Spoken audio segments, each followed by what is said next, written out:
Lechon horno for only 100 pesos. 100 grams na lechon horno. Yan guys. Sheesh. For only 100 pesos ay makakatikim ka na ng lechon horno na may chow pan rice. Naka 100 grams na ang lechon horno niya at di mo na nga kailangan pumunta pa ng Manila dahil meron na neto sa Kusina Bites ng Taguig. Ay sir, magandang hapon po. Ano po name natin sir? Ralph po. Ralph, anong business name to sir? Kusina Bites po. Yon, anong kakaiba sa Kusina Bites sir? Meron po kaming kare-kare with yan po. Kalderetang itik, tapsilog, at lechon horno po. Lechon horno, no? Kakaiba yun ah. Magkano yun sir? Meron po tayong 100 grams po with chow pan. Tsaka meron din po mga a la carte na 200 to 500 grams po. Sa mga nakapanood sir, saan location nyo at anong oras kayo pwedeng dayuin sir? Number 3 Luzon Street po, South Signal Village, Taguig City. Ano po kami, nag-open po kami ng 1 PM hanggang 10 PM po ng gabi. Sige sir, order on lechong horno nyo with chow pan sir. Saan yun sir? Saan gagawin? Dito po. Dito. No? Yung lechon horno with chow pan. Naka-portion na sir. Yes po. Ayun nga sir, dito nga sir. Ay, grabe. Tapos yung horno sir, ito. Ito po. Ano nga pala pagkakaiba niyan sir sa lechon tsaka sa lechon horno sir? Ano pagkakaiba niyan sir? Ang lechon horno po, sa oven po siya niluluto. So, oven yan. Sige sir. Ilang grams yan sir pag may chow pan? 100 grams po. 100 grams. Sige sir. Sir, ito na po yung lechon horno po. Oh, grabe. Nakakatakam. Ilang grams ito sir? 100 grams lang po.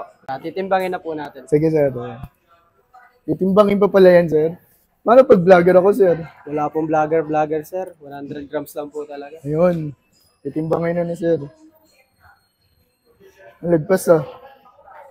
Kailangan 100 grams lang sir. Yes po. Yan. Konti na lang. Yan. Okay na yan sir no? Yes po. Sir, ito na po yung lechon horno with chow pan. 100 grams, 100 pesos lang. Oh, grabe. Thank you sir ha. Titikman ko na ha. Sige po. So ayun mga katikim, dito tayo sa number 3 Luzon Street, South Signal, Taguig City, sa may Triumph, guys, yan. So ayun guys, nandito tayo sa Kusina Bites at titikman natin yung lechon horno for only 100 pesos. 100 grams na lechon horno. Yan guys. Sheesh. So doon guys, meron silang kalderetang itik. Tignan nyo kung gaano ka-quality yung itik. Nagmamantika. Bali, 150 pesos lang to guys. Nasa sizzling plate na. So guys, meron din sila ditong kare-kare guys yan. Ang kakaiba sa kare-kare nila, merong sizzling liempo. Naka sizzling plate na rin yan guys. May 150 pesos lang din guys yan. Dito guys, kakaiba. Lugaw for only 50 pesos. May laman na guys yan. So, titikman na natin to ha. Subukan na natin yung lechong horno. Lechon horno muna, ayan. Pinagkaiba na ito sa lechon. At itong lechon horno, in-oven kasi daw to guys. So, subukan natin. May chow pan.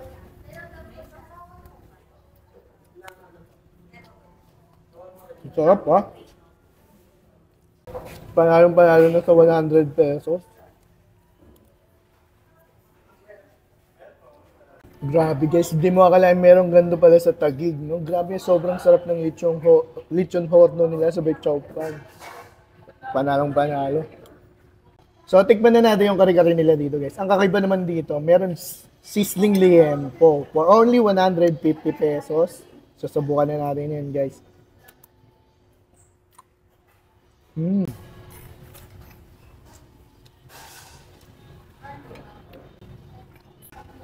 Grabe guys.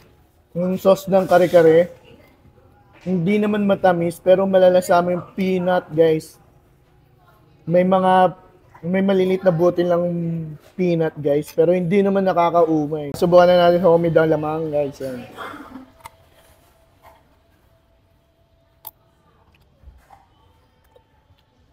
Homemade na lamang nila.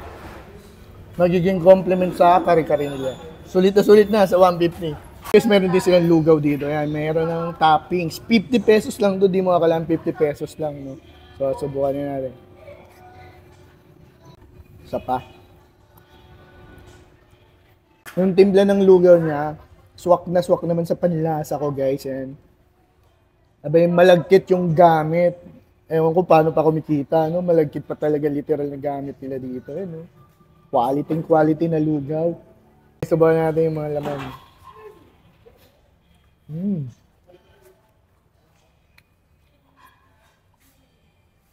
Guys, kung malapit lang kayo dito sa may Triumph South Signal, guys, at naghanap kayo ng ganitong klaseng pagkain, lalo na itong lechon horno, highly recommended ko. 100 pesos lang, may chow pan rice na, 100 grams na lechon horno. At saka itong lugaw, guys, 50 pesos. And guys, ano ba hinihintay nyo? Dahil na kayo dito sa may Kusina Bites, guys. So yun lang, paalam, salamat.